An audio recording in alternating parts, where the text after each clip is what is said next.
फजीहत तो पलटू राम की ऑलरेडी हो चुकी है। इतिहास में हम लोग पढ़ते थे ना, अकबर बादशाह के भी नवरत्न थे, बीरबल था, तानसेन था और था। पलटू के एक से एक दागी और भ्रष्ट लोग नवरत्न हैं। संजीव हंस भी उन्हीं नवरत्नों में से एक था। एक्चुअली पलटू खुद इतना घबराए हुए हैं कि एक हफ्ते से वो एक अणे मार्ग से मुख्यमंत्री आवास से बाहर नहीं निकले हुए हैं। जैसे चारा घोटाला में लालू यादव रगड़ा गया, उसी तरह पलटू राम भी इन सब मामलों में रगड़ा जाएंगे।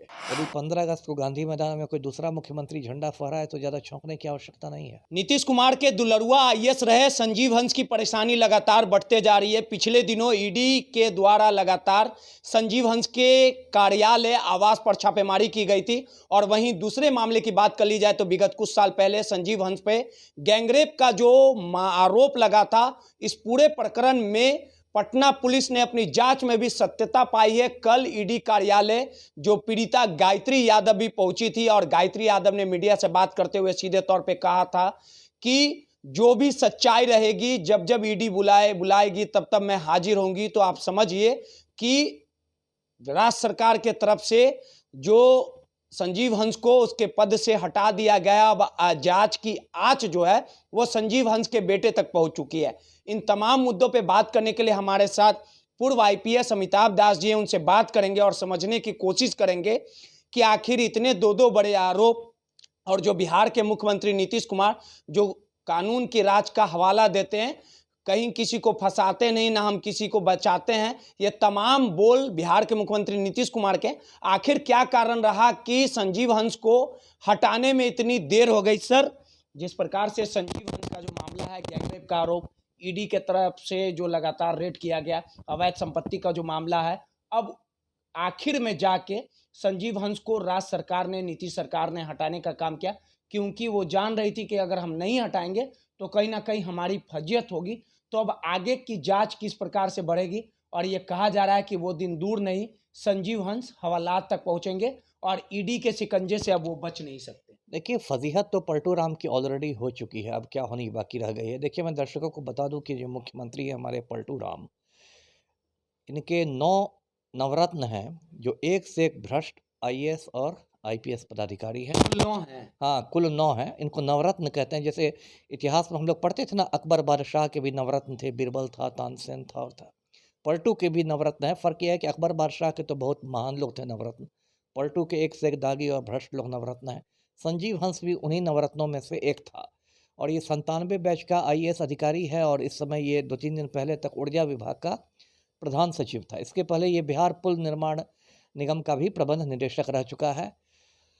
अब इसके बारे में दर्शकों को बताऊं कि गायत्री यादव नाम की एक महिला ने, जो इलाहाबाद हाई कोर्ट में मतलब अधिवक्ता भी है, उसने संजीव हंस और उसके पार्टनर गुलाब यादव पर रेप करने का इल्ज़ाम लगाया था। उसके पास एक 8-10 साल का लड़का भी है गायत्री यादव के साथ, जिसका कहना है कि इसका पिता संजीव हंस है।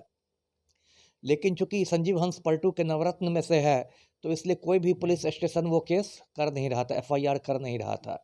जबकि बड़ी बड़ी बातें होती है कि आप ऑनलाइन एफआईआर करा सकते हैं, ये हो सकता है, वो हो सकता है।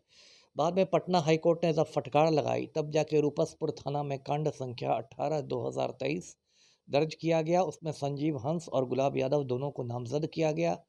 पटना के सिटी एसपी वेस्ट ने कांड का पर्यवेक्षण किया और कांड को सही पाया। उसके बाद पिछले साल 17 अप्रैल 2023 को सीनियर एसपी पटना ने अपनी रिपोर्ट दी। उसमें अनुसंधानकर्ता को कहा कि आप डीएनए टेस्ट कराइए, क्योंकि डीएनए टेस्ट एकमात्र रास्ता है जो ये बताएगा कि संजीव हंस उस बच्चे का पिता है और कोई दूसरा रास्ता नहीं है। दर्शकों को याद होगा कि नारायण दत्त तिवारी का भी ऐसा मामला हुआ था, उसमें भी डीएनए टेस्ट से ही पैटर्निटी का पता चला था। उसके बाद देखिए 1 साल से ऊपर हो गया, लेकिन पटना पुलिस ने अब तक डीएनए टेस्ट कराया नहीं है, संजीव हंस के खून का नमूना लिया नहीं है। इधर बीच में एक दूसरा गुल खिल गया। अभी लगभग 15-20 दिन पहले जो ईडी है, प्रवर्तन निदेशालय, उसने संजीव हंस और गुलाब यादव के 21 ठिकानों पर छापेमारियां की। 4 शहरों में, नई दिल्ली में, पटना में, पुणे में, मधुबनी में, और बहुत कुछ आपत्तिजनक दस्तावेज और बहुत सारी चीज़ें जब्त की है। उसके बाद एसपी सिंगला कंपनी एक है जिसका मुख्यालय हरियाणा में है, उसको पुल बनाने के बहुत ठेके बिहार में मिले हुए हैं। माना जाता है कि संजीव हंस का पैसा भी इसमें लगा हुआ है। उसके भी ठिकानों पर रेड किया गया। फिर कल गायत्री यादव को भी ईडी ने बुलाया था पूछताछ के लिए और वो भी गई थी। तो अब देखिए इतनी फजीहत हुई पलटू की, अंत में 1-2 रोज़ पहले ऊर्जा विभाग के प्रधान सचिव पद से संजीव हंस की छुट्टी कर दी गई। एक्चुअली पलटू खुद इतना घबराए हुए हैं कि 1 हफ्ते से वो एक अणे मार्ग से मुख्यमंत्री आवास से बाहर नहीं निकले हुए हैं। खबर ये है कि खटिया के नीचे घुसे हुए हैं। बीच में इनको वहाँ पर नवादा में वारसलीगंज में गौतम अडानी के साथ एक सीमेंट फैक्ट्री का उद्घाटन भी करना था। तारीख-वारीख सब फिक्स हो गई थी 29 जुलाई को, अंबुजा सीमेंट की फैक्ट्री का, कि गौतम अडानी और पलटू राम के करकमलों से शिलान्यास होगा। लेकिन उसमें भी नहीं गए, बिल्कुल घुसे हुए हैं, दुबक गए हैं समझिए आप कहिए। तो क्योंकि देखिए कोई भी होता है तो फैसला पर आखिरी दस्तखत तो मुख्यमंत्री का ही होता है। इसलिए पलटू राम भी घोटालों की से जद से बच नहीं सकते। जैसे चारा घोटाला में लालू यादव रगड़ा गया, उसी तरह पलटू राम भी इन सब मामलों में रगड़ा जाएँगे। और ईडी ने कुछ हाल के महीनों में 2-2 राज्यों के मुख्यमंत्रियों को गिरफ्तार किया है, दर्शकों को मालूम हो गया। दिल्ली के अरविंद केजरीवाल को गिरफ्तार किया और झारखंड के हेमंत सोरेन को गिरफ्तार किया। तो पलटू राम का टेंशन है ये है कि कहीं तीसरा मुख्यमंत्री मैं ना बन जाऊँ। तो अभी देखिए बहुत शिकंजा कस रहा है, आने वाले 2 दिन हो गए वो। नीतीश कुमार पे तो कोई आरोप ही नहीं है, तो कहाँ से चले जाएंगे? यानी आरोप क्या नहीं है। मान लीजिए ईडी ने जो दस्तावेज जब्त किए हैं संजीव हंस केस से के कार्यालय से, तो उनमें देखा गया कि संजीव हंस से इतना टेंडर वेंडर ये सब बढ़ाया था, लेकिन सबकी तो अंत में तो मुख्यमंत्री के ही दस्तखत से ना होती है, सहमति मिलती है। तो आखिरी दस्तखत तो नीतीश बाबू के ही होंगे ना। तो ईडी तो इनको आराम से पूछताछ करके बुला सकती है, जैसे कि वहाँ केजरीवाल को बुलाया गया, झारखंड में हेमंत सोरेन को बुलाया गया, फिर दोनों को गिरफ्तार कर लिया गया। तो ये तो बिल्कुल इनके ऊपर तलवार लटक रही है पलटू राम के ऊपर। इसलिए यदि 15 अगस्त को गांधी मैदान में कोई दूसरा मुख्यमंत्री झंडा फहराए तो ज़्यादा चौंकने की आवश्यकता नहीं है। बीजेपी के नए प्रदेश अध्यक्ष ने कहा कि हमने चूहादानी लगा दिया है, घबराइए नहीं। पहला तो संजीव हंस है, अभी बहुत लोग खैर अब बीजेपी वाले क्या बोलेंगे, चूहेदानी यदि ईमानदारी से लगे तो सबसे पहले तो नरेंद्र मोदी को अंदर जाना चाहिए। गौतम अडानी के चपरासी बने हुए हैं मोदी जी, है ना। देश के करोड़ों करोड़ की राष्ट्रीय संपत्ति गौतम अडानी को कौड़ी के मोल बेचा जा रहा है। इसलिए ईडी भी जो है वो मूलतः एक राजनीतिक एजेंसी ही है। इसलिए सुप्रीम कोर्ट ने ईडी के डायरेक्टर को कान पकड़ के हटा भी दिया था, संजय मिश्रा को। ईडी भी कोई स्वतंत्र एजेंसी नहीं है, वो मैं दर्शकों को बता दूं, ना ईडी स्वतंत्र एजेंसी है ना सीबीआई है।